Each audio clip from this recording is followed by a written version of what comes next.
Job capítulo 25. Job capítulo 25.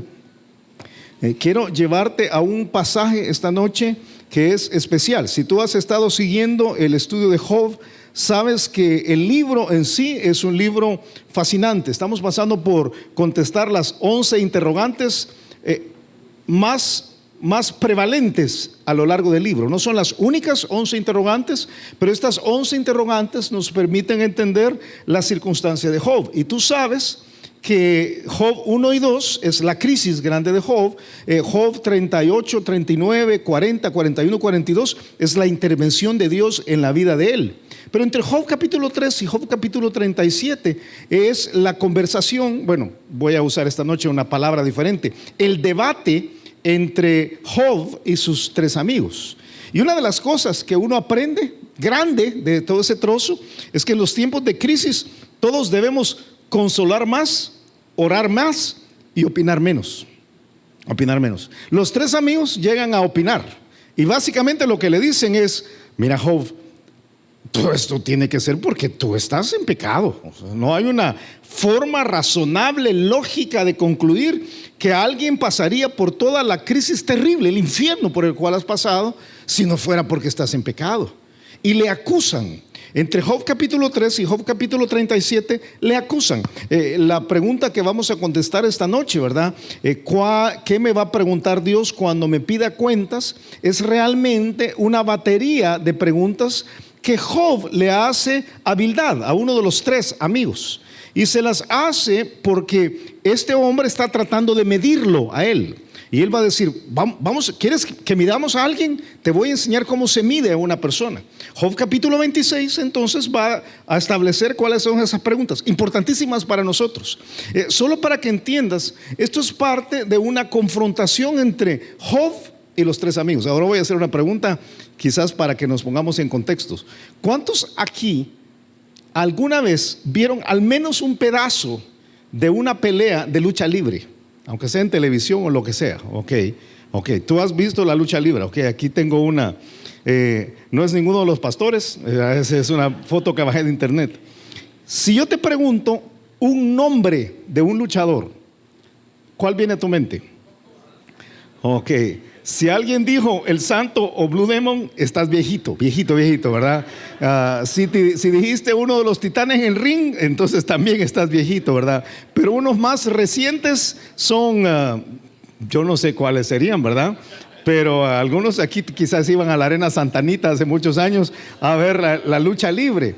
Ok, si tú te acuerdas, y yo veo que ya vi que aquí son luchadores, ¿verdad? Son luchadorólogos. Si tú te acuerdas, hay un formato en la lucha libre en la cual uno de los dos equipos toma turnos contra el otro equipo. Y la forma de hacer es que se tocan la mano y uno va saliendo, el otro entrando, para que no se agoten en este deporte. No sé si es deporte, ¿verdad? En este espectáculo, llamémoslo, ¿verdad? Se van tocando y a esto le llaman relevos australianos. ¿Tú recuerdas eso? Son relevos australianos. No tiene nada que ver con Australia, porque todo lo que pasa en la lucha libre no tiene nada que ver con nada, ¿verdad? Pero los relevos australianos es la parte donde un luchador pide permiso para entrar al ring para poder luchar contra el oponente. Okay. Lo que hemos tenido en el libro de Job son relevos australianos. Déjame plantearte lo que ha pasado estas últimas semanas y quizás te da una forma panorámica de entender el libro y tal vez lo puedes entender un poco mejor. Lo que ha habido es una secuencia de los amigos de Job, ahora el equipo contrario, para entrar y pelear con Job. En cada ocasión la secuencia ha sido Elifaz, Bildad, Zofar. Y si tú recuerdas, Steve nos enseñó, Elifaz usa la experiencia para argumentar con Job, Bildad usa la tradición y Zofar usa las suposiciones. Pero a lo largo del libro, quizás no lo has notado, pero es la misma secuencia. Primero entra Bildad, ahí en los capítulos 4 al 7, primero entra Elifaz, capítulos 4 al 7, después entra Bildad, capítulos 8 al 10, después entra Zofar, capítulos 11 al 14, y entonces regresa Elifaz, capítulos 15 al 17, luego entra Bildad, 18 al 19, luego entra Zofar, 20 al 21, luego regresa Elifaz en capítulos 22 al 24. Y lo que vamos a ver esta noche es el inicio en el tercer round de la última pelea entre Bildad y Job. Yo te digo de un solo que Zofar ya no va a regresar. Cuando es el momento de entrar otra vez, entonces se mete otro luchador. No sé si alguna vez viste en la lucha libre que de repente de ahí atrás aparece otro luchador, ¿verdad? Y ese llega con una silla y va a darle duro. Ok, ese otro luchador en este caso se llama Eliú. Y Eliú se va a meter, él es más joven que todos los demás, y se va a meter básicamente porque dice: ustedes no están llegando a nada con Job. Yo les voy a explicar cómo se hace. Y cuando Eliú se mete entre capítulos 32 y 37, al final del capítulo 37, Dios aparece y Él pone las cosas como deben ser. Ahí sí que es el santo, mira, porque de plano, ¿verdad? Aparece y arregla las cosas. Entonces, en esa conversación aquí, en capítulos 25 al 31, fue que nosotros, cuando estábamos estudiando el libro, dijimos: bueno, ¿qué me preguntará Dios cuando me pida cuentas? Porque lo que vas a ver es precisamente eso. Surge del debate en el capítulo 25. En el capítulo 25, yo te voy a enseñar anoche Job capítulo 26. Pero Job capítulo 26, como me has escuchado decir tantas veces cosas profundas aquí, Job capítulo 26 viene después de Job capítulo 25. Entonces la única forma de entender Job 26 es cuando tú comprendes lo que ha pasado en Job capítulo 25. Y allí la pregunta que ha hecho en este caso Bildad tiene que ver con cómo un hombre puede justificarse. Por eso algunos creen que las preguntas que te voy a enseñar podrían ser preguntadas por Dios en el tribunal de Cristo. O sea, no hay un pasaje que lo diga, pero podrían ser. Yo te propongo esta noche que si esas preguntas no son exactamente las que nos van a preguntar en el tribunal de Cristo, presentan al menos 3 categorías de preguntas que Dios va a hacernos. Dios va a hacernos estas 3 tipos de preguntas. Y algunos están preguntando: ¿qué es eso del tribunal de Cristo, el día del juicio? Anoche cuando lo estaba enseñando casi dije la casa del juicio, pero ¿qué es esto del tribunal de Cristo? Bueno, la Biblia dice que si tú eres creyente, si tú tienes una relación con Jesús, entonces por la gracia, por medio de la fe, vas a ir al cielo. Entonces quiere decir que Dios ya no nos va a preguntar nada. Y yo puedo llegar y puedo vivir mi vida como sea, porque yo ya tengo el boleto entrado al cielo. Y la respuesta es no. Dios va a examinar nuestras vidas. Aunque nosotros hayamos recibido a Cristo, vayamos a entrar al cielo por la gracia, por medio de la fe, de todas maneras la Biblia enseña que hay algo que se llama el tribunal de Cristo. ¿Dónde está esto? Está en 2 Corintios capítulo 5 versículo 10. Dice: porque es necesario que todos nosotros comparezcamos ante el tribunal de Cristo, para que cada uno, y está hablando de creyentes, para que cada uno reciba según lo que haya hecho mientras estaba en el cuerpo, sea bueno o sea malo. Todos vamos a pasar por ahí. De hecho, según la Biblia, el próximo evento en la realidad del reloj de Dios, del plan de Dios para las edades, es el rapto, es el arrebatamiento. Y como te voy a enseñar en unos momentos, el tribunal de Cristo sucede justo después del rapto. Ahora, ¿qué es necesario antes del rapto? ¿Qué es necesario que pase? Algunos están como, ¿sabes por qué estás así? Porque no es necesario que nada pase. O sea, el rapto podría ser hoy, el arrebatamiento podría ser hoy. Julio, pero no hay ninguna señal previa al rapto. El rapto podría ser esta noche. Yo creo, fíjate, es mi forma de pensar, y probablemente estoy equivocado, pero yo creo que en el humor de Dios el rapto va a ser un domingo por la mañana. Y Dios nos va a sacar de aquí. Eso es lo que está diciendo. Nos va a llevar al cielo en un abrir y cerrar de ojos. Y yo creo que algunos en la iglesia se van a ver y van a decir: hey, te quedaste, ¿verdad? Y entonces te va a decir: sí, pero vos también, ¿verdad? O sea, te quedaste. Si el rapto fuera hoy en la noche, fíjate, si el rapto fuera en la noche, ahí me haces el favor de apagar las luces, por favor, ¿verdad? Porque no sabemos cuándo va a ser, esa es la mera verdad. En el esquema grande, y otro diagrama aquí para recordarte, lo hemos visto estos días, pero en el esquema grande de las edades de lo que Dios está desarrollando, yo te he dicho que todo lo que sucede en el libro de Job pasó ahí alrededor del tiempo de los patriarcas, allá por Génesis, ¿verdad? Job es el más antiguo de todos, que nosotros estamos aquí en el tiempo de la iglesia. Pero al final, si estuvieras en un centro comercial, han visto esos rótulos que dicen: usted está aquí, usted está aquí. Tú estás al final del tiempo de la iglesia. Lo siguiente que va a pasar, según la Biblia, es que vamos a ser sacados de acá, vamos a ser llevados al cielo, y se va a dar aquí en la tierra un periodo que le conocen como la gran tribulación. Pero arriba va a ser el tribunal de Cristo y vamos a ser juzgados. Entonces, ¿qué nos va a preguntar Dios? Pues lo que vamos a ver esta noche podría contener las categorías de lo que Dios te va a preguntar. No te va a preguntar si venías a la iglesia o no. No te va a preguntar si eres de vida nueva o no. O si eras bautista o eras cualquier otra cosa. No, eso no tiene nada que ver. No te va a preguntar si leías la Biblia todos los días o si cantabas.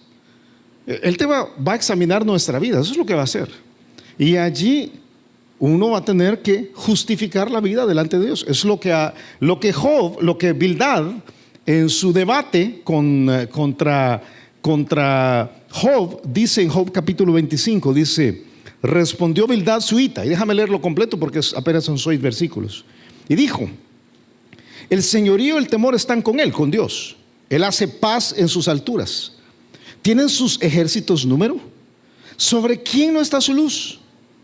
¿Cómo pues se justificará el hombre para con Dios? Esa es la pregunta. ¿Cómo puede el hombre? Porque acuérdate, todo el debate ha sido: tú eres malo, tú eres malo, tú eres malo. Y Job ha dicho: no, yo no estoy en pecado y no estoy en pecado. Entonces el argumento de Bildad es: mira, ¿cómo un hombre puede llegar delante de Dios y decir que es bueno? No, dice, ¿y cómo será limpio el que nace de mujer? He aquí que ni aun la misma luna será resplandeciente, ni las estrellas son limpias delante de sus ojos. O sea, si comparas la luz de Dios con la misma luna, se queda opacada. Y le dice a Job: cuánto menos el hombre, que es un gusano, y el hijo de hombre también gusano. Lo que Bildad le está diciendo es: tú eres gusano. Gusano, hijo de gusano. Se lo está diciendo Job, no a ti, ¿verdad? Pero tú eres gusano, hijo de gusano. Y entonces Job va a responder. Y las preguntas que vamos a ver ahora, las preguntas tienen que ver con la pregunta de él: ¿cómo puede se justificar al hombre para con Dios? Job hace 6 preguntas que yo te voy esta noche a partir en 3 categorías para que sea más fácil comprenderlas. Pero estas preguntas van a revelar la clase de persona que alguien es. Y pon mucha atención porque son preguntas punzantes, puntuales, actuales, que si no nos sirven en el tribunal de Cristo, nos pueden servir esta noche para evaluarnos. Es la mejor manera de evaluarnos. Y las preguntas están en Job capítulo 26, versículo 1, cuando dice: respondió Job y dijo, le dice a Bildad: ¿en qué ayudaste al que no tiene poder? ¿Cómo has amparado al brazo sin fuerza? ¿En qué aconsejaste al que no tiene ciencia? ¿Y qué plenitud de inteligencia has dado a conocer? ¿A quién has anunciado palabras? ¿Y de quién es el espíritu que de ti procede? Esas son las 6 preguntas. Y quiero plantearte que tienen 3 categorías, fíjate. Categoría número 1 son las preguntas respecto a tu carácter. Esas son las primeras. En el versículo 2, pero el versículo 1 es bien chiquitito, solo dice: respondió Job. Pero en versículo 2 plantea 2 preguntas. Las 2 preguntas tienen que ver con el carácter. Y yo te lo he dicho un montón de veces, ¿verdad? Carácter en el castellano correcto no tiene que ver con el carácter de nosotros. Yo te he dicho un montón de veces que nosotros, cuando usamos la palabra carácter en nuestro país, quiere decir mal genio. Eso quiere decir, ¿verdad? Si alguien es de carácter, es es bravo. Eso es lo que estamos diciendo. Y uno dice, yo crecí con una abuelita de carácter, ¿verdad? Y mi abuelita tenía su carácter. Y lo que estás diciendo era, mi abuelita era brava. Eso es lo que estás diciendo. Y algunos aquí dicen, yo estoy casado con la abuelita, ¿verdad? Ese es el problema. Y es brava, ¿verdad? Es difícil. Pero carácter en la vida no quiere decir eso. Carácter en castellano habla del juego de características, de rasgos que te identifican a ti. Esa es la forma correcta de entenderlo. Deberíamos tener el carácter de Cristo, deberíamos tener los rasgos de Jesús. Eso es lo que está diciendo. Deberíamos de ser como Jesús. Entonces yo te propongo esta noche que tu verdadero carácter se demuestra en cómo tratas a las personas que tienen menos poder que tú. Si quieres tener una forma de evaluar cómo eres, cuáles son los rasgos tuyos, una forma simple de entenderlo es viendo cómo tratas a los que tienen menos poder que tú.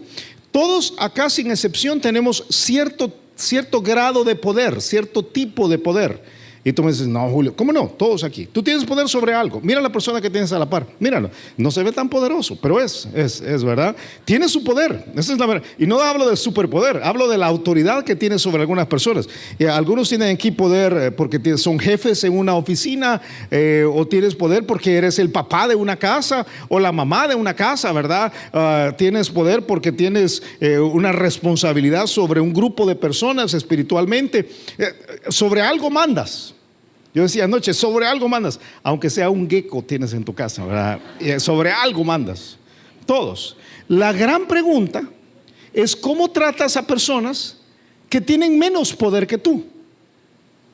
Porque todos nos enfrentamos con personas que tienen menos poder adquisitivo, menos posibilidades en la vida. Y la Biblia constantemente dice, hey, esto es importante. Dice Isaías capítulo 35. En Hebreos este pasaje es citado para hablar de nosotros mismos. Pero en Isaías dice, fortaleced las manos cansadas. Busquen las personas que tienen las manos cansadas. Afirmad las rodillas endebles. Decid a los de corazón apocado, los que no tienen fuerza para seguir. Esforzados, llénense de fuerza. No temáis. He aquí que vuestro Dios viene con retribución, con pago. Dios mismo vendrá y os salvará. Dice Hechos capítulo 20 versículo 35, hablando de aquellos que tienen menos poder adquisitivo, dice, en todos he enseñado, son palabras de Pablo citando a Jesús, en todos he enseñado que trabajando así se debe ayudar a los necesitados y recordar las palabras del Señor Jesús que dijo, más bienaventurado es dar que recibir. Y está hablando de plata en este caso. Está diciendo, hey, hay que buscar a las personas que tienen una necesidad y entender que más bienaventurado es dar que recibir. Dice en Gálatas capítulo 2 versículo 10, dice, solamente nos pidieron que nos acordásemos de los pobres. ¿Sabes qué es la conversación ahí? Pablo está planteándole a los primeros cristianos, que son todos judíos, les está diciendo, miren, dejemos entrar a los gentiles. Y los judíos tenían como parte de sus convicciones que tenían que ayudar a los que tenían necesidad. De hecho, era parte del sistema legal de ellos que Dios había dejado. Los paganos no lo hacían. Entonces, una de las preocupaciones de los cristianos, primeros cristianos que eran judíos es, ok, si dejamos entrar a gentiles, una cosa hay que decirles. Una cosa, dice, solamente nos pidieron que nos acordásemos de los pobres. O sea, no puedes entrar a la fe cristiana y decir que traes una cultura en la cual a ti no te importan las personas que tienen menos que tú. Dice, no. Dice, solamente nos pidieron que nos acordásemos de los pobres, lo cual también procuré con diligencia hacer. ¿Sabes qué? Un problema cuando uno estudia esto es que la bandera de los más necesitados ha sido politizada. Estos últimos 150, 200 años, quienes velan por los más necesitados tienen un sesgo político. Yo quiero decirte esta noche que la fe genuina está divorciada de toda ligadura política, siempre, pero abraza sin temor su responsabilidad social.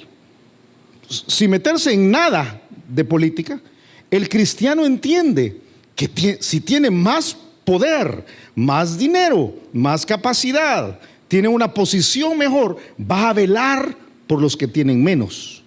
Entonces la pregunta de Job es, ok, examinemos el carácter.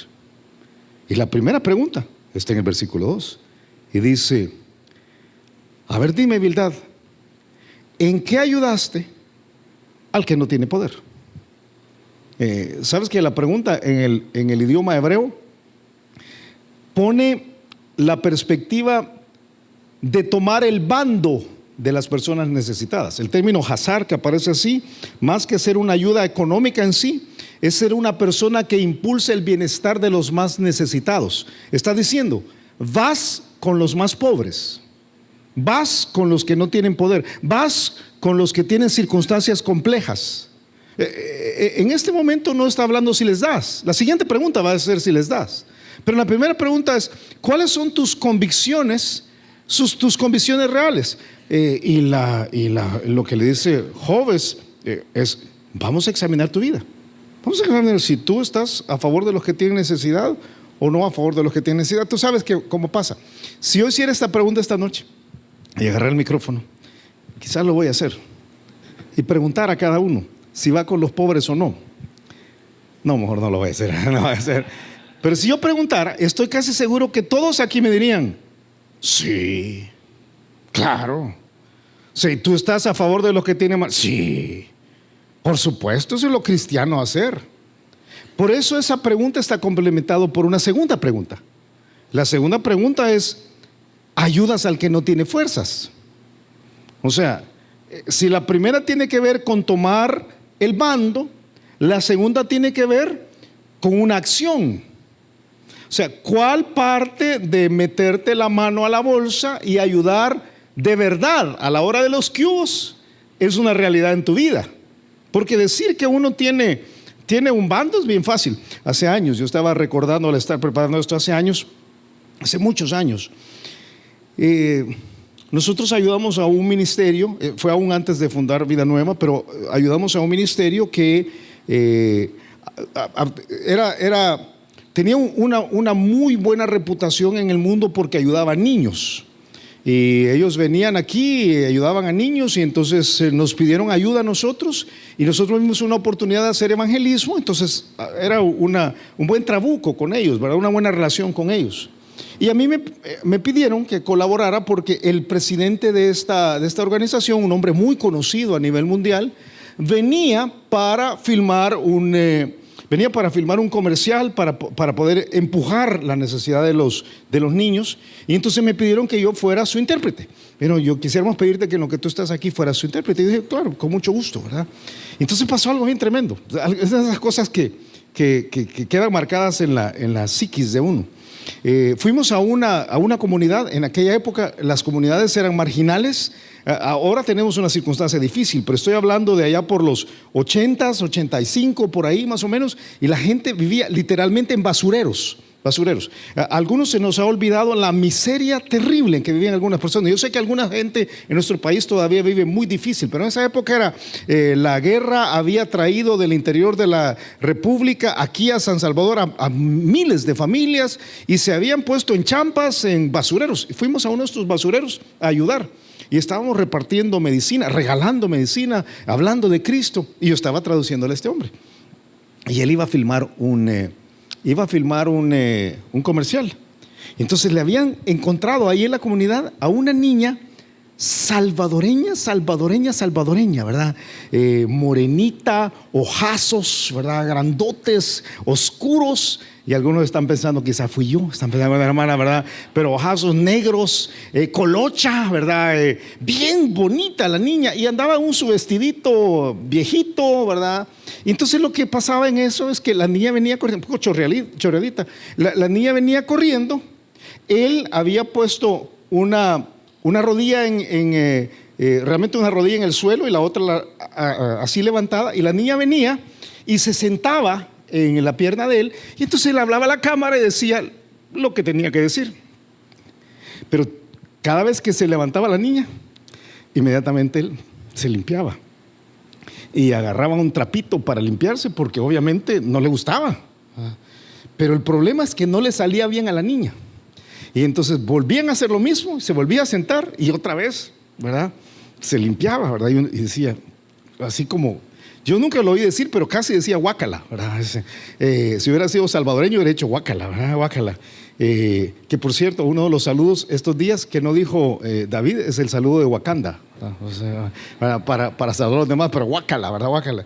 Y entonces viene y otra vez, y después de 4 o 5 veces, yo pensé, ¿cómo es posible que él tenga una carga por los niños del planeta y se sienta sucio por una de estas niñas? Eso no tiene mucho sentido. Eso no tiene mucho sentido. Pero eso pasa a un montón de gente.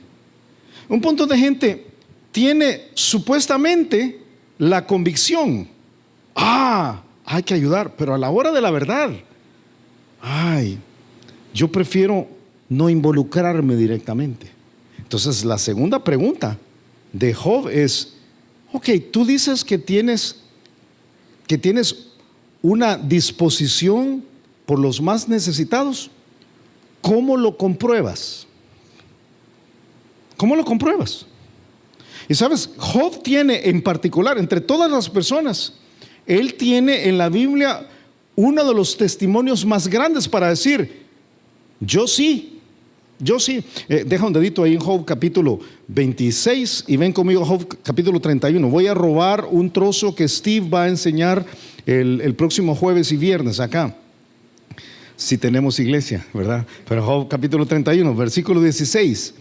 Job 31 es el final de la conversación entre Bildad y Zofar. Es la última caída, literalmente. Y en Job capítulo 31, Job da su testimonio y dice, en el versículo 16 dice, si estorbé el contento de los pobres e hice desfallecer los ojos de la viuda. O sea, está diciendo, si la viuda no tenía que comer y yo estaba comiendo delante de él, literalmente comiendo comida enfrente de los pobres. Si comí mi bocado solo y no comió de él el huérfano, porque desde mi juventud creció conmigo como con un padre y desde el vientre de mi madre fui guía de la viuda.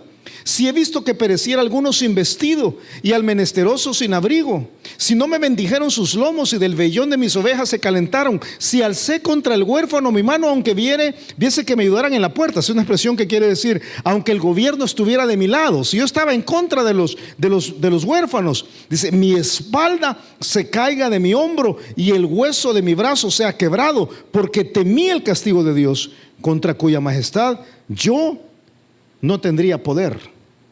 ¿Qué es la religión verdadera en la Biblia?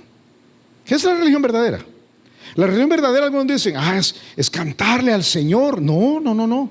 Es orar fervientemente. No, y cantar y orar son importantes. Es hablar de Cristo con otras personas. La respuesta es no, es importantísimo, claro. Es cuidarnos los unos a los otros aquí en la iglesia, sí, claro, y servir en un ministerio, eso es buenísimo. Pero cuando la Biblia define la religión verdadera, está en Santiago capítulo 1, dice, la religión pura y sin mácula delante de Dios el Padre es esta. ¿Qué es? Eso es. O sea, ¿qué refleja el carácter de una persona de verdad? Su carga por la gente que tiene más necesidad. Y dice, y guardarse sin mancha del mundo. O sea, si tú tienes una gran carga por la gente, pero vives una vida loca, eso no funciona. O sea, se necesitan las dos cosas. Es una vida íntegra, pero al mismo tiempo una carga por las otras personas. ¿Por qué? Porque Dios, cuando tú encuentras la mejor descripción de Dios, Dios se llama a sí mismo Padre de huérfanos y defensor de viudas. Es Dios en su santa morada. Los dos, junto con Steve, siempre plantea el tercer grupo. Tú sabes que Dios hay 3 grupos que son sus preferidos: los huérfanos, las viudas, y ¿te acuerdas cuál es el tercero? Los extranjeros. Esos son los terceros, los extranjeros. Y yo creo que Steve lo dice porque es extranjero, ¿verdad? Esa es la razón. Pero los huérfanos y las viudas y los extranjeros, los 3 tienen una carencia. Y dice, Dios está con ellos. Entonces, por eso la gran pregunta sobre el carácter es, ¿reflejas tú esta condición de Dios? El Nuevo Testamento dice en 1 Tesalonicenses, también os rogamos, hermanos, que amonestéis a los ociosos, que alentéis a los de poco ánimo, que sostengáis a los débiles. Y ahí no está diciendo a los que se están cayendo, está diciendo a los que no tienen una fuerza para la vida, que seáis pacientes para con todos. Por eso te decía hace un ratito, cada uno de nosotros tiene poder, tiene recursos, tienes fuerzas. La gran pregunta no es, ¿por qué no hiciste más con lo que no tenías? Porque eso es lo que todo el mundo dice. Es que si yo tuviera más plata haría. No, eso no importa. O sea, Dios no te va a pedir cuenta jamás por lo que no tenías. Dios te va a pedir cuenta por lo que tenías. La gran pregunta entonces no es por qué no hiciste más con lo que no tenías, sino qué haces con lo que tienes ahora. Yo te doy una lista de ideas. Porque dice Julio, ¿y qué hago? Bueno, beca a un necesitado. O sea, págale los estudios a alguien que no puede pagárselos. Ayude a un hospital. A mí me sorprende la poca disposición de ser voluntario en los hospitales en nuestro país, y hay una gran necesidad. Adopta a un huérfano. Yo he escuchado esto a través de los años. Yo he escuchado que dice, es que sería bien chivo adoptar, ¿verdad? Bien calidad adoptar. Ok, sentémonos y te explico cómo se hace. Sí, pero es que fíjese que no sé, ¿verdad? Estoy. O sea, tenemos la mente de que sí, sería bueno, pero ya a la hora de la verdad, mejor no. Ok, ¿no quieres adoptar un huérfano? Sé padre sustituto. Sé padre sustituto. Hace unos meses pusimos una posibilidad de un ministerio con lo que hemos entrado en una relación para ver si algunos en la iglesia querían ser padres sustitutos. ¿Qué es esto? Es básicamente ser como el papá de un niño durante un periodo de la vida. Y entonces muchos dicen, sería buenísimo, pero fíjese que la plata y la cama, ¿verdad? Y el tiempo, y entonces sería bueno, pero a la hora de las horas se queda solo el pensamiento. Alfabetiza a alguien, capacita a quien tiene pocos recursos, o simplemente da. En unas semanas vamos a estar echando a andar algo que vamos a llamar la Caja de la Misericordia. La Caja de la Misericordia es la oportunidad de hacer una caja, literalmente una cajita de zapatos, y llenarla con algunas necesidades que tienen algunas mujeres en particular, porque estamos yendo a ayudar a algunos albergues donde los papás pasan la noche porque tienen a sus hijos en el Bloom porque tienen cáncer. Y a veces vienen de lejísimos, no tienen dónde quedarse. Entonces algunos hermanos de la iglesia están yendo para ir y amarles y darles de comer, y quisiéramos regalarles algo. Yo estoy seguro que algunos dicen, hey, sería chivo ir, porque tenemos la primera pregunta, estoy del lado de él, pero no tenemos la segunda. Y a la hora de la verdad, mejor no. El carácter se mide por nuestras acciones, especialmente con los más necesitados. Nuestro Dios es el Dios de los indefensos. Y no tiene nada que ver con política. No es, hermano, hasta la victoria siempre. No tiene nada que ver con eso. Tiene que ver con tener el carácter de Jesús. Y Jesús vio por los más necesitados. Mira cómo tratas tú a las personas que tienen menos que tú. Y si no quieres ir tan lejos, mira cómo trata a los meseros. ¿Cómo tratas a los meseros? O sea, algunos hasta los mismos meseros, o a los señores en un parqueo, ¿verdad?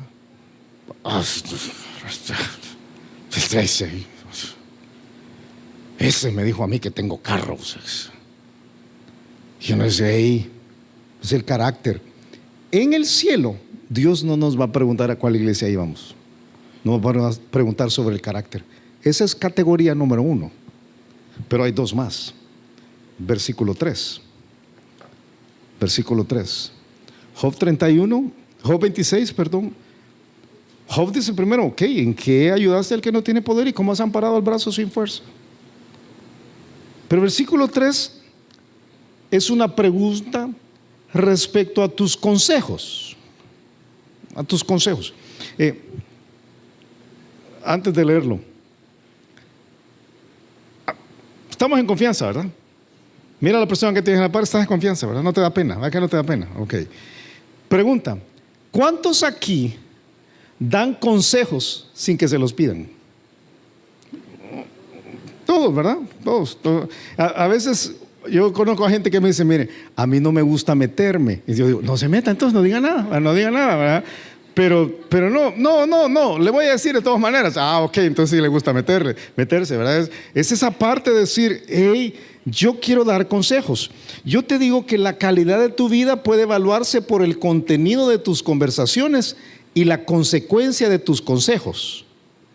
Por lo menos es lo que va a pasar en el tribunal de Cristo. Cuando tú abres la boca, ¿qué es lo que se sale?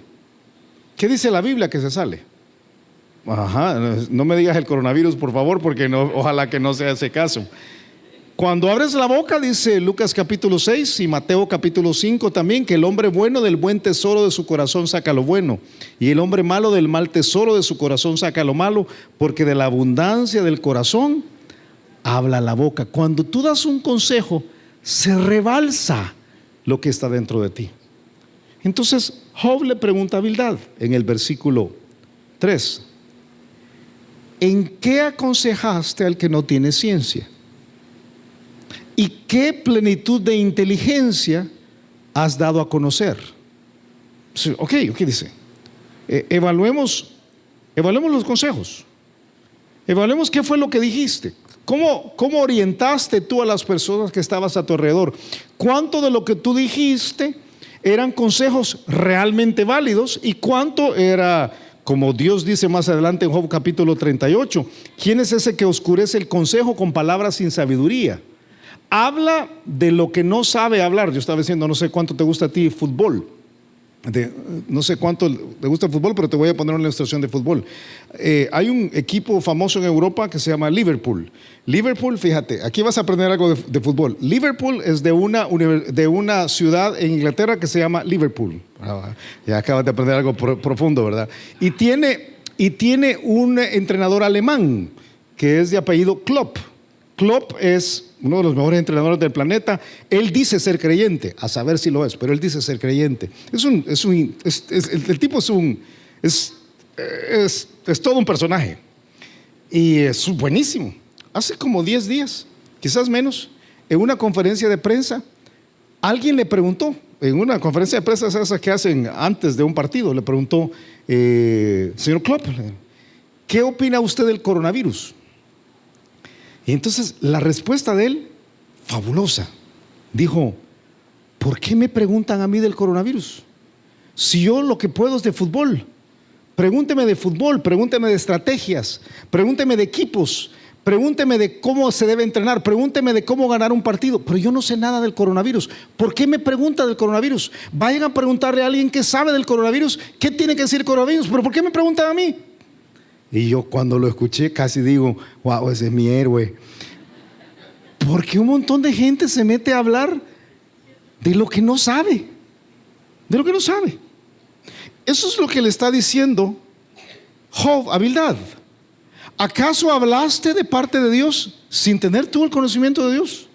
¿Le dijiste a alguna gente algunas cosas que supuestamente eran las cosas de sabiduría cuando tú no tenías la sabiduría? Por eso, mira, ten cuidado con lo que aconsejas. Ten mucho cuidado con lo que aconsejas, porque en el día final vamos a dar cuentas de cada palabra necia que haya salido de nuestra boca. Y por eso es parte de este paquete de preguntas. Uno tiene que ver con carácter, cómo trato a los de menos capacidad, pero otro tiene que ver con cómo aconsejo. La pregunta es doble, ¿verdad? La primera parte es: ¿en qué aconsejaste al que no tiene ciencia? Yo te recuerdo algo que también hemos visto en otras ocasiones. La palabra ciencia en la Biblia no tiene nada que ver con física y química. Química cuántica, ¿verdad? No tiene que ver con eso. La palabra ciencia tiene que ver con conocimiento espiritual. Entonces la pregunta es: ¿en qué aconsejaste al que no conoce a Dios, el que no tiene conocimiento espiritual? Y el día de hoy hay muchas personas sin ciencia. Tú tratas con un montón de gente sin ciencia, que no tienen conocimiento de Dios, y te oyen a ti como creyente, y tú te vuelves guía de ellos. De hecho, la Biblia le llama guía de los indoctos, de lo que no entienden lo que está diciendo. La mejor forma de entender quiénes son los que no tienen ciencia está en Efesios capítulo 4. Deja un dedito en Job y ven conmigo rápido a Efesios capítulo 4. Te lo leo rápido porque creo que es autoexplicativo. Efesios capítulo 4 versículo 17 dice, y muchos podrían casi hasta citarlo de memoria, dice Pablo: esto pues digo y requiero en el Señor, le dice a los de Éfeso, que ya no andéis como los otros gentiles.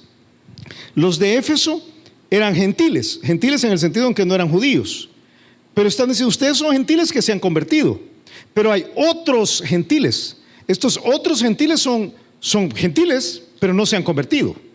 Y les describe, mira, dice versículo 17, dice: que ya no andéis como los otros gentiles que andan en la vanidad de su mente, teniendo el entendimiento entenebrecido, ajenos de la vida de Dios por la ignorancia que en ellos hay, por la dureza de su corazón. O sea, hay personas que tú conoces, con las que tú tratas de forma sistemática, que no conocen a Dios. Y lo que tú les digas de Dios les suena a...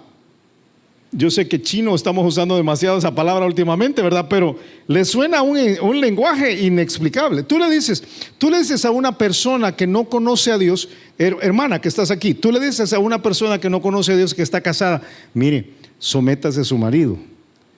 Y le suena como, ¿qué le pasa a esta persona, verdad? Qué terrible. Le dices a un hombre que no conoce a Dios, mira, sacrificate por tu esposa, amala y tú debes someter una parte de tu vida a ella, y te va a decir, hermano, ¿qué le pasa a usted? He estado tomando últimamente, ¿verdad? O sea, yo no entiendo esto, porque son ignorantes, perdón que use la palabra es fuerte, son ignorantes de Dios. Dice que a causa de la ignorancia de Dios, la vida se corrompe. Eso es lo que el argumento de Pablo en Efesios capítulo 4 dice. En el versículo 18 dice que ellos tienen el corazón duro, dice, los cuales, dice el versículo 19, después que perdieron toda sensibilidad, se entregaron a la lascivia para cometer con avidez, ¿qué dice? Toda clase de impureza. Entonces, la pregunta de Job a Bildad es, ¿qué le enseñaste a esta gente? Y vas a ver que está muy conectado con el último juego de preguntas. Y quizás una pregunta más grande es, ¿y de dónde sacaste esa guía? Eso que tú hablabas con tu hermano que no es cristiano, con tu jefe que no es cristiano, eso que hablabas con tu vecino que no conoce al Señor, ¿de dónde salió? ¿De dónde salió? Bueno, la pregunta dice literalmente, esto ahora de regreso en Job 26, ¿qué plenitud de inteligencia has dado a conocer? Está diciendo, hablando de la fuente de sabiduría, ¿de dónde surgió la inteligencia, la sabiduría? Tú sabes que la Biblia dice que solo hay dos fuentes de sabiduría, probablemente lo conoces bien, está en Santiago capítulo 3, dice que una fuente de sabiduría es terrenal, animal y diabólica. Pero si tenéis celos amargos y contención en vuestro corazón, no os jactéis ni mintáis contra la verdad, porque esta sabiduría, este tipo de sabiduría no es la que desciende de lo alto, sino terrenal, animal, diabólica. Algunas de las conversaciones de algunos de los que estamos acá esta noche traen una sabiduría que desorienta a las personas que son creyentes, que no son creyentes, perdón, porque tu sabiduría que das es terrenal, animal o diabólica, porque el hecho que seas cristiano no te hace automáticamente una persona sabia. El otro tipo de sabiduría está ahí mismo en Santiago capítulo 3, pero la sabiduría que es de lo alto, la sabiduría de Dios, es primeramente pura, después pacífica, amable, benigna, llena de misericordia y de buenos frutos, sin incertidumbre ni hipocresía. Tú usas una de las dos sabidurías cada vez que abres la boca, cada vez que tratas con tus hijos, cada vez que tratas con tu esposa, cada vez que tratas con tu jefe, cada vez que tratas con tu vecino. Y entonces, al final de los tiempos, una pregunta va a ser, ok, ¿cómo aconsejaste? ¿Cómo aconsejaste? Julio, pero uno no puede hablar todo el tiempo solo versículos. No, yo no te estoy diciendo eso. Algunos piensan que uno tiene que ir por la vida recetando versículo tras versículo tras versículo. No, es la sabiduría que está dentro de los versículos, la clave. Dice Hechos capítulo 20, y como nada que fuese útil, dice Pablo, he rehuido de anunciaros y enseñaros públicamente por las casas, porque no he rehuido, dice el versículo 27, no he rehuido anunciaros todo el consejo de Dios, las indicaciones de Dios para la vida. Dice 1 Corintios 2, lo cual también hablamos no con palabras enseñadas por sabiduría humana, sino con las que enseña el Espíritu, acomodando lo espiritual a lo espiritual.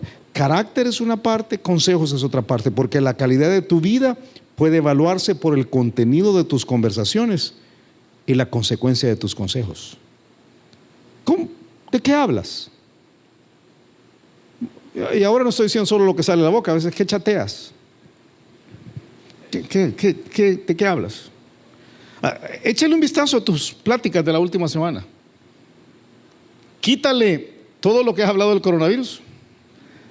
Algunos ya no tienen nada más que decir toda la semana porque es lo único que han hablado. Pero piensa qué es lo que hablas, de qué hablas. Algunos creyentes, y perdón que lo diga, a mí me gusta ver la televisión y leo Facebook, y yo no quiero parecer que, bueno, Julio solo pasa leyendo la Biblia, ¿verdad? No, pero el contenido de la vida, los consejos son tan disociados de la Escritura, de la sabiduría de la Escritura, tan vanos, y pareciera que es la cosa más normal, pero al final de los tiempos se va a evaluar el carácter y se van a evaluar los consejos. Una última cosa, Job capítulo 26 otra vez. Y para que puedas recordar esto aliterado, te voy a decir que hay una última paquete de preguntas, que es una sola pregunta de 2 partes, que tiene que ver con tu cosecha. Tu cosecha. Antes de leerte la pregunta, yo te recuerdo que al final de cuentas lo que importa es si conectamos a la gente con Dios o no la conectamos. Por eso es tan importante lo que estamos pasando estos días. Estamos puestos en esta tierra con un propósito. A mí me encanta este pasaje. 1 Pedro 2:9 dice: mas vosotros sois linaje escogido. Y déjame usar el puntero para llevarte. Mas vosotros sois linaje escogido, real sacerdocio, nación santa, hemos sido apartados, pueblo adquirido por Dios.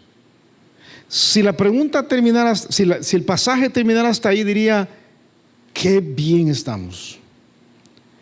Pero el propósito de ese pasaje, de explicar lo que somos, es para darnos una razón de ser acá. Por eso viene la siguiente palabra: para. O sea, somos linaje escogido, real sacerdocio, nación santa y pueblo adquirido por Dios, por una sola razón. No por otra, por una sola razón. No para decir yo soy hijo del rey, yo soy blindado contra las pestes destructoras, ¿verdad? Y todo lo demás, y a mí estornúdenme encima porque nada me va a pasar, y yo soy no sé qué. No, eso es sacar todo de contexto completamente, porque tú eres todo esto con un solo propósito: para que anunciéis las capacidades, las habilidades, los rasgos, la belleza, los milagros, el poder, la increíble esencia, las virtudes de aquel que os llamó de las tinieblas a su luz admirable. Entonces, al final de los tiempos, no es de sorprendernos que lo que van a buscar es si hay fruto. En esto he glorificado a mi Padre, en que llevéis mucho fruto y seáis así mis discípulos. La pregunta entonces viene con 2 cargas. Si tú has seguido el trozo, las preguntas de versículo 2 hablan de cómo. Podríamos decir: ¿cómo ayudaste al que no tiene poder? ¿Cómo has amparado al brazo sin fuerzas? Las preguntas de versículo 3 hablan de qué. ¿En qué aconsejaste al que no tiene ciencia? ¿Y qué plenitud de inteligencia les has dado a conocer? Pero las preguntas de versículo 4 hablan de quién. Dice: ¿a quién has anunciado palabras? ¿Y de quién es el espíritu que de ti procede? Esta idea de ¿a quién has anunciado palabras? Pudiera tener dos formas de entenderse, fíjate. Y si eres de los que te gusta meterte en la parte profunda de un texto, muchos dicen que este trozo pudiera ser una expresión sarcástica de parte de Job, y es posible que Job está hablando de él mismo, está diciendo: mira a quién le ha venido a decir. O sea, estás tratando conmigo. Si yo he hecho todo lo que tú me decís, o sea, yo soy una persona que ayude a los pobres y ayudé a los huérfanos y ayudé a las viudas, y yo soy una persona que ha dado los consejos correctos. Mira a quién le estás hablando. Es posible, es una forma de entenderlo. Otra forma de entenderlo es: muéstrame a quién le has hablado, enséñame a quién le has hablado. O sea, aquí estamos en el día final, y entonces quiero ver quiénes son las personas a las que has anunciado palabras. En la Biblia la expresión anunciar palabras siempre tiene que ver con presentar el evangelio, de lo cual fui hecho ministro, dice Pablo en Colosenses, según la administración de Dios que me fue dada para con vosotros, para que anuncie cumplidamente la palabra de Dios. Es anunciar la palabra. Hechos capítulo 5, en el concilio: id y puestos en pie en el templo, anunciad al pueblo todas las palabras de esta vida, es evangelizarlos.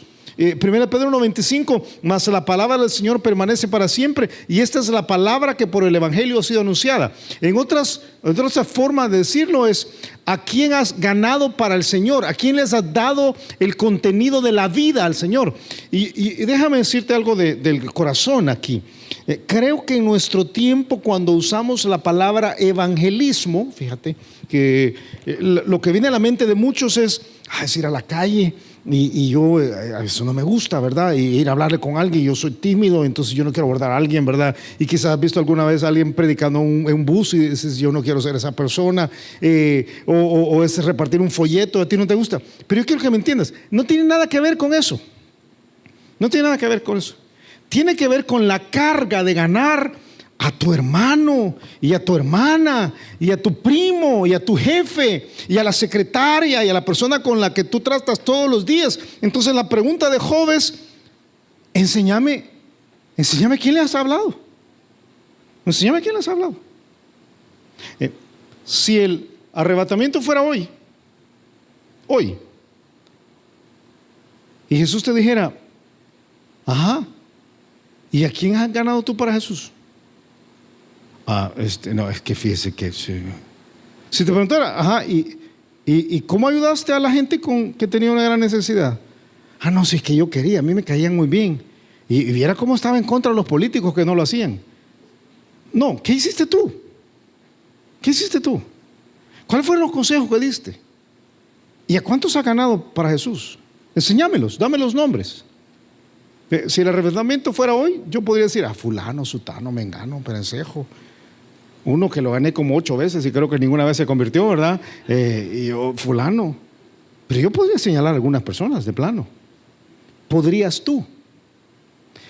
Y la segunda pregunta es tremenda, porque dice: ¿a quién has conectado con el que te dio el Espíritu? Y es: ¿de quién es el Espíritu que de ti procede? Fíjate qué pregunta más tremenda esa. ¿De quién es el Espíritu que de ti procede? ¿A quién representas? Es otra forma de decirlo. ¿Quién te inspira? En la Biblia hay 3 tipos de espíritu, y probablemente tú estás haciendo la cuenta ya rápido. Están en 1 Corintios 2. Uno es el espíritu del hombre, porque ¿quién de los hombres sabe las cosas del hombre sino el espíritu del hombre? Algunos aquí representan el espíritu del hombre, humanistas. Otro es el espíritu de Dios. Está ahí mismo en 1 Corintios 2, el mismo versículo. Así tampoco nadie conoció las cosas de Dios sino el espíritu de Dios. De ti sale o el espíritu del hombre o el espíritu de Dios. Pero hay un tercer espíritu. 1 Timoteo capítulo 4. Pero el Espíritu dice claramente que en los postreros tiempos algunos apostatarán de la fe, escuchando a espíritus engañadores y a doctrinas de demonios. Hay un espíritu que es un espíritu satánico. Ahora mira a la persona que tienes a la par y que te dé miedo. Uno dice: qué barbaridad. Pero algunas personas en el tribunal de Cristo, el Señor va a decir: no era mi espíritu. No ganaste a nadie porque no era mi espíritu. Si el tribunal de Cristo fuera hoy,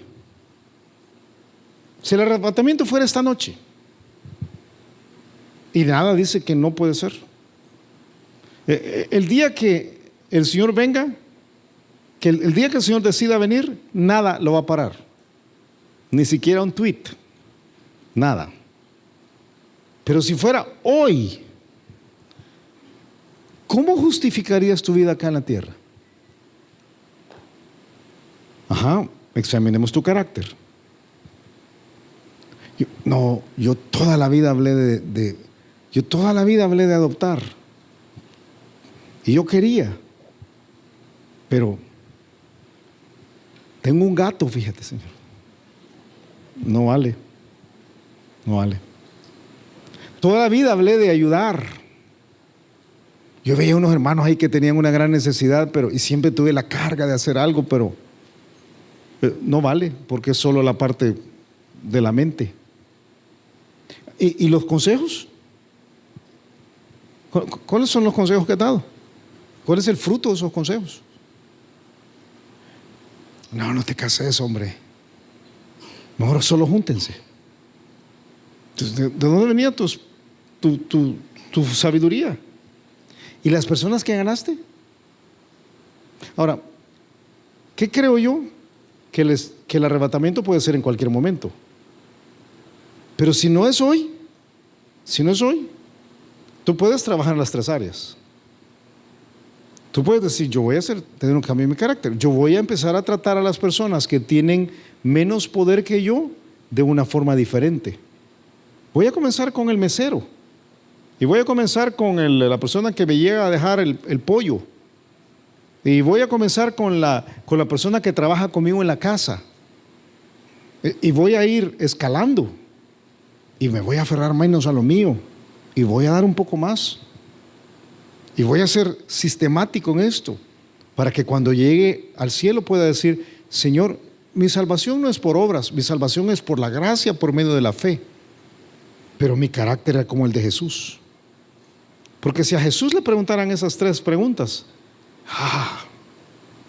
¿en qué ayudó Jesús al que no tenía poder? Imagínate. ¿Cuál es el consejo que salió de su boca? Imagínate. ¿A cuántas personas ganó él para Dios? Imagínate. Pero podemos desarrollar ese carácter hoy. Podemos comenzar a desarrollar el carácter, los consejos y la cosecha. Vamos a orar. Te pido que agaches tu cabeza y cierres tus ojos. Padre, gracias, Señor. Gracias por este trozo. Señor, reconocemos que te necesitamos y nos autoevaluamos esta noche, Señor. Pedimos que tú nos muestres qué debemos hacer, cuál área de nuestro carácter, cuál área de nuestros consejos y cuánta carga debemos tener por los que tienen una necesidad tuya, Señor. Así que ponnos bajo convicción.